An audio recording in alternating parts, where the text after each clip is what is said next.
hours after confessing the truth about her marriage. The pastor's wife vanished.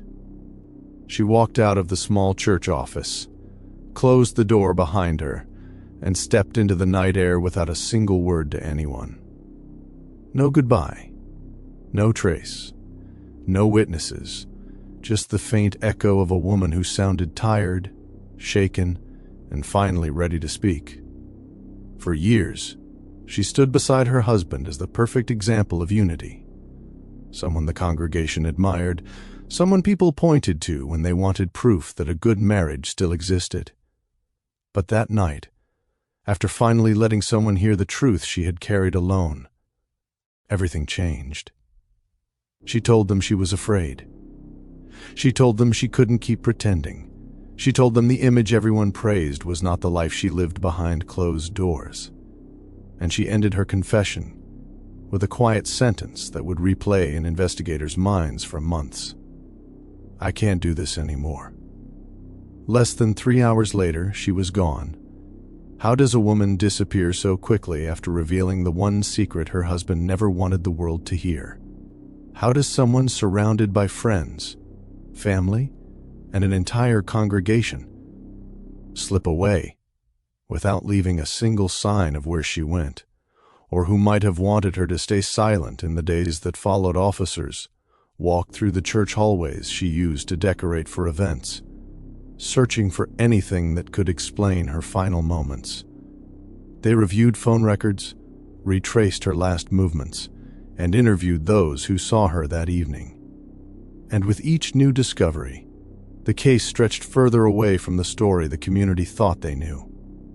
Because what investigators would uncover next didn't just raise questions. It shook an entire congregation and forced everyone to confront the one possibility they never imagined. This is the story of a confession that should have brought clarity, but instead opened the door to a disappearance that still haunts everyone connected to it. To understand how everything unraveled, we have to begin with the two people at the center of this story. Pastor Jonathan Miles was widely respected in Willow Creek, a quiet town tucked just outside Raleigh, North Carolina. He was known for his calm tone, his thoughtful sermons, and his ability to make anyone feel heard. His reputation wasn't just strong, it was foundational to the identity of the church itself. Standing beside him, always smiling, always gracious, was his wife, Rebecca Miles. She organized charity drives, visited sick members of the congregation, and taught marriage classes for younger couples. To the outside world, they embodied stability, faith, and commitment. They were the couple people referenced when they spoke about partnership. But in every seemingly perfect story, there are pages no one ever reads until it's too late. On a quiet Thursday evening, after a small church meeting ended, Rebecca pulled aside a close confidant and finally revealed the truth about her marriage. Truth she had protected for years. Hours later, she disappeared. No struggle, no alarm, no clear destination, just absence. Willow Creek wasn't prepared for the shock that followed. The town was small enough that everybody knew everyone's routine, their habits, their worries, and certainly their secrets. So when Rebecca vanished right after her confession, people immediately felt a shift. Subtle at first, then impossible to ignore. This case exposed hidden layers behind a picture-perfect marriage and forced investigators to question everything they thought they knew about the Miles family, the church, and the night Rebecca made her final call for help. Before we go deeper into this investigation, make sure to like the video, subscribe, and turn on the notification bell. And let me know in the comments where you're watching from. Your support truly helps keep these stories alive and helps this channel continue uncovering cases just like this. Jonathan and Rebecca met nearly 20 years earlier at a regional youth conference held by several churches across North Carolina. Rebecca was a volunteer helping with event logistics, quiet, organized, and thoughtful. Jonathan was the keynote speaker, already gaining attention for his ability to draw people in with calm, steady words. Their connection formed quickly, the kind of bond that made people smile and say it felt meant to be. They married a year later.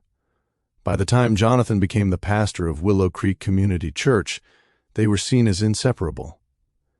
Rebecca led women's groups, organized community events, and played the piano during Sunday services. To the congregation, theirs was the model marriage, balanced, encouraging, and steady. But even in the early years, subtle signs appeared, moments that didn't fit the image.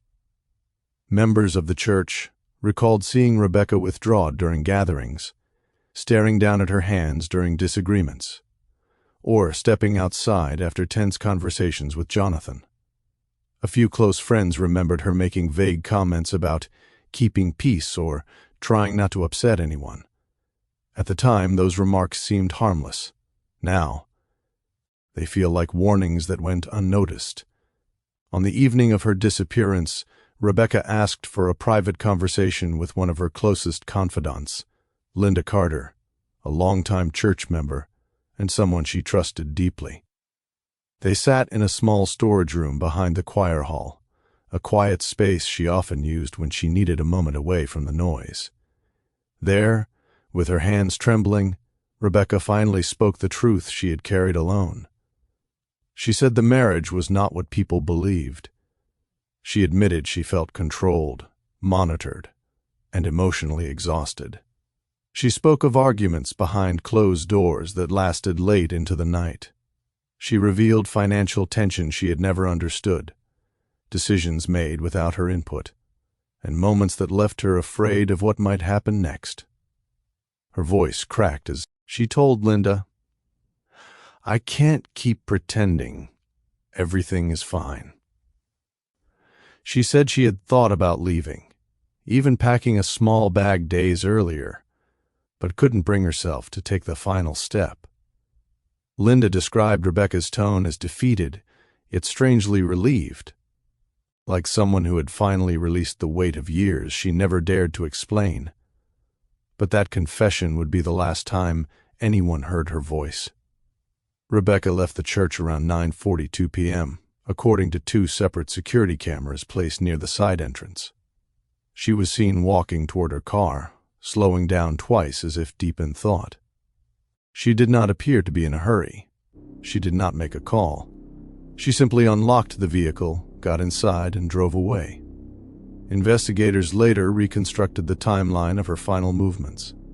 She drove to a nearby gas station at 9:58 p.m., where she purchased a bottle of water and stood by her car for nearly a full minute, staring straight ahead.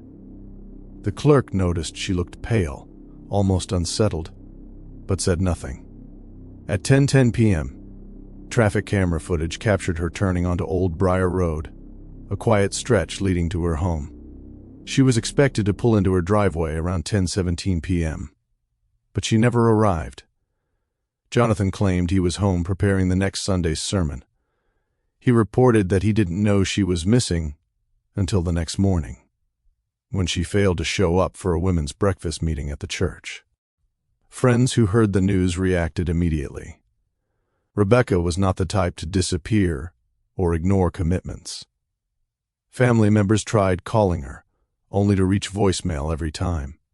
By noon the next day, the search began. Investigators started with the Miles home. The front door was locked. Her keys were not inside. Nothing appeared disturbed at first. No broken objects, no signs of forced entry, and no evidence of a struggle. But small details didn't match Rebecca's usual habits. Her bag, the one she always carried, was missing. Yet her phone charger, medication, and planner were still sitting neatly on her bedside table. Investigators noted that if she planned to leave voluntarily, she would have taken all of them. They searched the church next. In a side drawer of the choir storage room, the same place she made her confession, they found tissues, a half-finished cup of tea, and her handwritten notes for the upcoming charity event. Nothing unusual, until they checked her phone. Her last text was sent at 9:07 p.m., 35 minutes before she walked out of the church. It was a message typed out to herself, but never delivered to anyone, a short line reading, "I hope this is the right thing." And what investigators found in her phone shifted the entire case. When questioned, Pastor Jonathan provided a timeline that investigators struggled to verify. He claimed he was home the entire night, preparing notes and reviewing outreach reports. But neighbors offered conflicting observations, one saying they saw his car leave the driveway briefly, another saying the house lights flicked on and off multiple times around 10 p.m. Members of the congregation added their own uncertainties. Some said Jonathan seemed unusually calm the morning after her disappearance. Others mentioned seeing tension between the couple weeks earlier, moments where Rebecca appeared distressed, while Jonathan maintained a firm, unmoved expression. Close friends mentioned that Rebecca had recently spoken about wanting more independence, or at least space to think. One friend recalled Rebecca saying she felt watched, though she never said by whom. While Jonathan remained the primary focus, investigators also questioned a church handyman who had grown unusually close to the family, as well as a former church accountant who claimed to have noticed discrepancies in financial reports tied to the pastor's office. But here's where it gets worse. The more investigators searched, the more they realized that several people around Rebecca had reasons they didn't want her story told. And the closer they came to understanding who wanted her silence, the more the calm, steady image of the Miles household began to fall apart. As investigators dug deeper into the Miles marriage, they began to uncover patterns that had been invisible to those on the outside. Rebecca often carried the weight of maintaining the perfect household, something she did with quiet commitment. But close friends recalled that her marriage seemed less like a partnership and more like a structure she was expected to preserve, no matter the cost. Several people described Jonathan as firm, decisive, and unwavering. In public, those traits appeared admirable, but behind closed doors, they created a dynamic that slowly narrowed Rebecca's sense of independence. She once confided that every decision, big or small, required approval. What events she attended, how money was spent, what conversations she had with certain people. There were hints of jealousy, too. Moments when Jonathan questioned where she had been, or why she had taken longer than expected during errands. These weren't presented as accusations, but as concerns masked as concern or guidance. Over time, those small moments grew into a pattern that pointed to something deeper. Old church volunteers recalled moments that now seem alarming. Jonathan arriving unexpectedly to meetings Rebecca attended, or choosing to stand in hallways where he could overhear her conversations. At the time, people assumed it was attentiveness. Now, those same observations raise questions that investigators could no longer ignore. Her emotional world had grown smaller. The people she once felt comfortable with became few, and the role she played in the church left her feeling that she had to protect an image she never fully lived. Jonathan's behavior after her disappearance only added to the list of concerns. In public, he maintained a calm, controlled demeanor, expressing worry, gratitude toward volunteers helping with the search, and faith that she would return. But those closest to him noticed sudden shifts. Some described him as unusually composed, too composed for someone whose spouse had vanished without explanation. Others recalled him slipping between emotions within minutes, confident during one conversation, distant and short-tempered in another. Investigators asked behavioral experts to review his recorded interviews. They noted subtle signs, avoiding direct answers, redirecting questions, speaking in generalities rather than specifics. These weren't definitive indicators of guilt, but they were enough to raise the question of what he might be leaving out. Several witnesses described strange interactions in the days leading up to her disappearance. One church member recalled seeing the couple arguing quietly after a service. Rebecca looking defeated, Jonathan speaking with a subtle intensity that she found unsettling. Another said Rebecca seemed distracted the entire week, often checking over her shoulder. Experts later explained that this mixture of controlled public appearance and aggressive private moments can create a psychological environment where one partner feels trapped, emotionally, mentally, and sometimes physically. And investigators began to wonder whether Rebecca's confession wasn't just an emotional release, but a sign that she was reaching a breaking point. Rebecca's state of mind in the final weeks of her life became one of the most important elements of the case. She confided in several close friends about her fear of confrontation, fear of conflict, and fear of what might happen if she pushed back. She tried to take small steps toward independence. She began storing small amounts of money away. She quietly gathered personal documents, and according to one friend, she even researched counseling services in a nearby town, something she never would have done earlier. Her journal entries, discovered during the investigation, revealed a growing sense of urgency. She described feeling watched, misunderstood, and increasingly isolated. One entry read, "I feel like I'm living someone else's life, and I don't know how to step back into my own." Another, "If I speak, things will change. If I stay silent, I lose myself." These entries showed a woman caught between duty and survival, someone who had begun preparing for a future without the man she once believed she would walk beside forever. Willow Creek wasn't just a town. It was a community built on long-standing families, shared faith, and deep loyalty to its church. The Miles family was at the center of that world. Their image held influence. Their marriage represented stability. And their leadership shaped the beliefs of hundreds of people. This influence affected the investigation from the start. Some church members struggled to believe anything negative about Jonathan. Others hesitated to share concerns out of fear that it might reflect poorly on the congregation. Investigators experienced resistance, subtle at first, then more visible, as they pressed deeper into the private dynamics of a family many considered untouchable. The pressure placed on Rebecca over the years became clearer too. Friends revealed that she felt obligated to uphold the church's expectations of her role. She once said that leaving or even speaking openly about her struggles would cause trouble for everyone, reflecting a level of responsibility no one should have carried alone.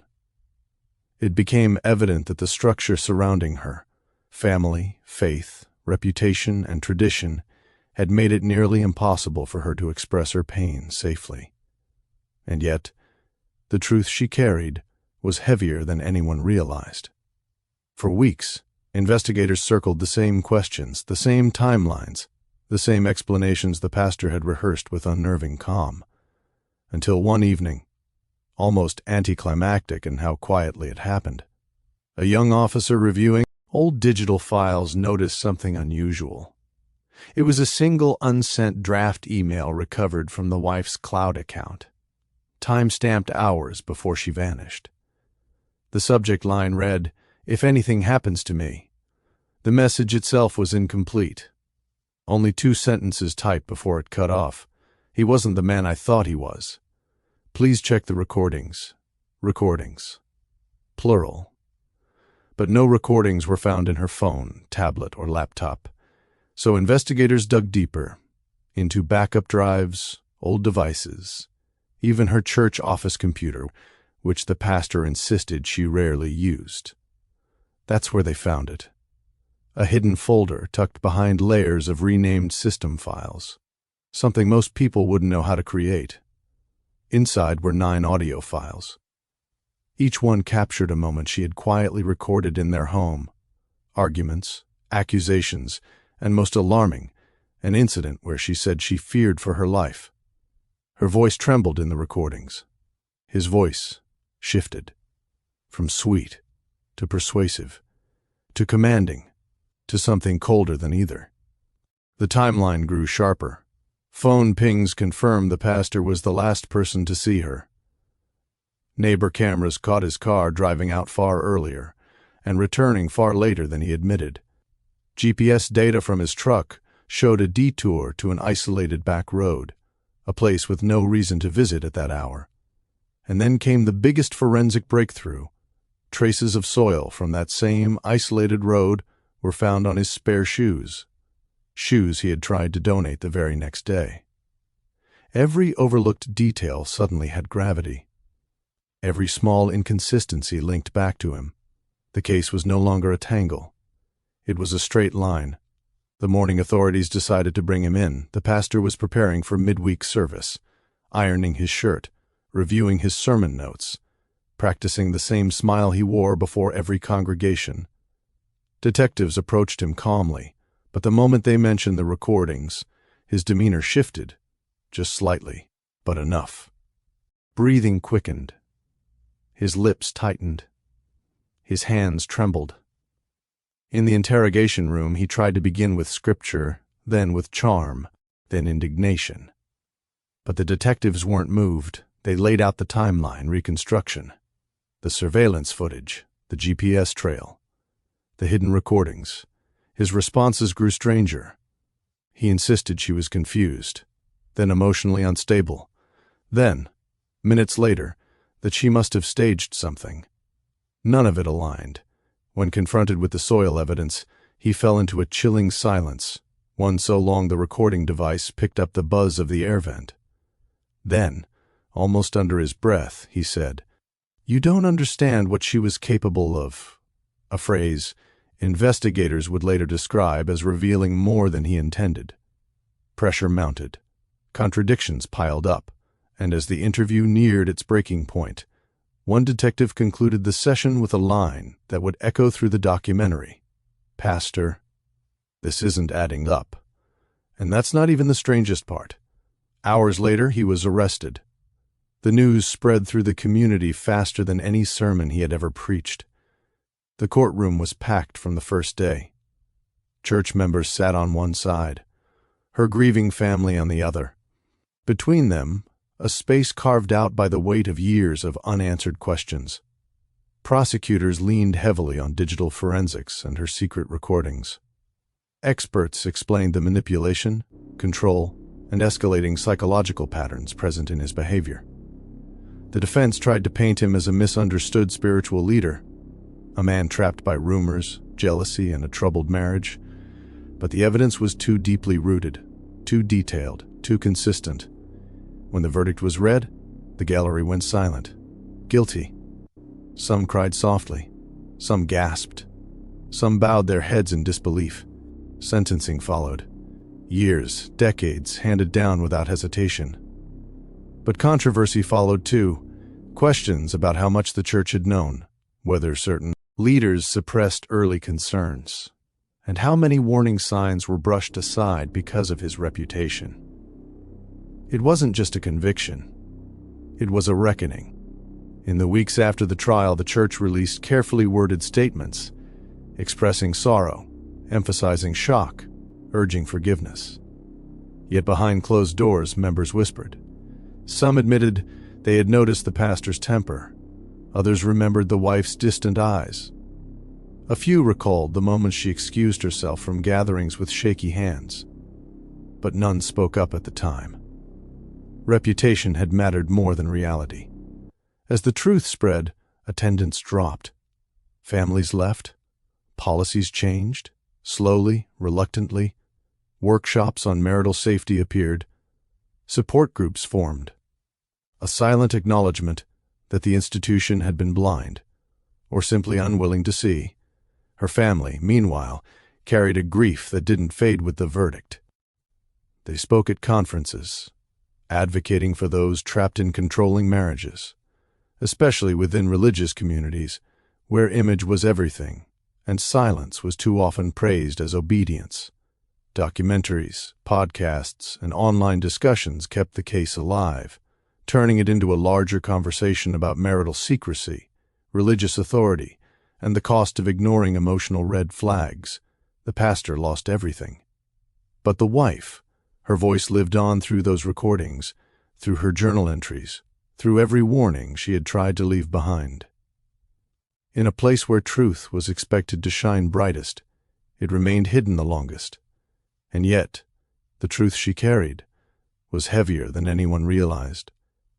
Only when it finally surfaced did the darkness around her story begin to lift. We know the evidence. We know the lies.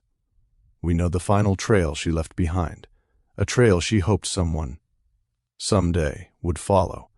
A montage flashes, her journal lines, her trembling voice recordings, the pastor's shifting demeanor under interrogation, the courtroom's stunned silence.